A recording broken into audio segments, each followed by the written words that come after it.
শেখ হাসিনাকে পদত্যাগ করার কথা বলার কারণে কিভাবে খেপে গেলেন দেখুন। জাতীয় শোক দিবস সামনে রেখে এবং দলের সাংগঠনিক বেশ কিছু সিদ্ধান্ত চূড়ান্ত করতে গণভবনে আওয়ামী লীগের কেন্দ্রীয় কার্যনির্বাহী কমিটির বৈঠক। বাংলাদেশ আওয়ামী লীগের সভাপতি হিসেবে সূচনা বক্তব্য রাখেন দলের সভাপতি প্রধানমন্ত্রী শেখ হাসিনা। সরকারকে পদত্যাগ করতে হবে বিএনপির এমন এক দফা দাবির বিষয়ে প্রশ্ন রাখেন প্রধানমন্ত্রী। ক্ষমতায় বসে ক্ষমতার উচ্ছিষ্ট বিলিয়ে যে দলটি গঠন করেছিল সেটাই আজকের বিএনপি। আমরা দেখলাম তারা অনেক বড় বড় কথা বলে। এক দফা আন্দোলন কি, আওয়ামী লীগকে ক্ষমতাচ্যুত করতে হবে আর আমাদেরকে পদত্যাগ করতে হবে।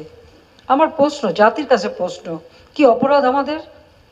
আমরা কি অপরাধটা করেছি? আমার প্রশ্ন বিএনপি নেতাদের কাছে এবং খালেদা জিয়ার কাছে। আজকে তত্ত্বাবধায়ক সরকারের জন্য তারা আন্দোলন করে। আমরা 90-এর দশকে আন্দোলন করেছি যে সেখানে নির্বাচন যে অবাধ নিরপেক্ষ করার জন্য একটা তত্ত্বাবধায়ক সরকার এই ব্যবস্থাটা রাখা হোক। খালেদা জিয়া তো তখন করে নাই, খালেদা জিয়া তো তখন রাখে নাই। তো কি জবাব দেবে বিএনপি এখন আন্দোলন যে করে? তাদের কি অধিকার আছে বলার? তাদের হাতে যখন সুযোগ ছিল তখন তারা তা করেনি। আমরা তো সমর্থন দিতে চেয়েছিলাম, তা আমরা এটা নিয়ে অনেকবার কথাও বলেছি। তখন খালেদা জিয়া কি বক্তৃতা দিয়েছিল আমি প্রশ্ন করি। আমাদের বিএনপির যে নেতা সারাদিন 3-4 জন মাইক লাগায় কথা বলে যাচ্ছে, তাদেরকে প্রশ্ন, তখন খালেদা জিয়া বলেছিল পাগলা শিশু ছাড়া কেউ নিরপেক্ষ নাই।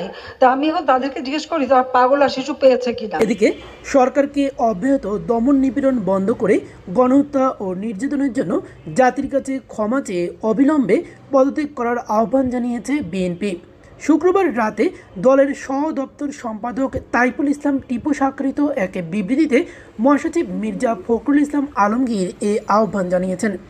শিক্ষার্থীদের দোয়া ও গণমিছিলের কর্মসূচিতে হবিগঞ্জে একজন নিহত এবং ঢাকাসহ দেশের বিভিন্ন জেলায় বাধা, হামলা, গুলি, লাঠিচার্জ ও গ্রেপ্তারের ঘটনায় নিন্দা ও প্রতিবাদ জানিয়ে গণমাধ্যমে এই বিবৃতি দেন তিনি। বিবৃতিতে বিএনপি মহাসচিব বলেন, বৈষম্য বিরোধী ছাত্র আন্দোলনের কর্মসূচিতে আইনশৃঙ্খলা রক্ষাকারী বাহিনী এবং আওয়ামী লীগ, ছাত্রলীগ ও যুবলীগের হামলায় হবিগঞ্জে নিরীহ শ্রমিক মুস্তাক মিয়া নিহত হন এবং অসংখ্য নিরীহ মানুষ আহত হয়েছেন। সিলেটে আইনশৃঙ্খলা বাহিনী এলোপাতারি গুলি ছুড়ে অসংখ্য মানুষকে আহত করেছে।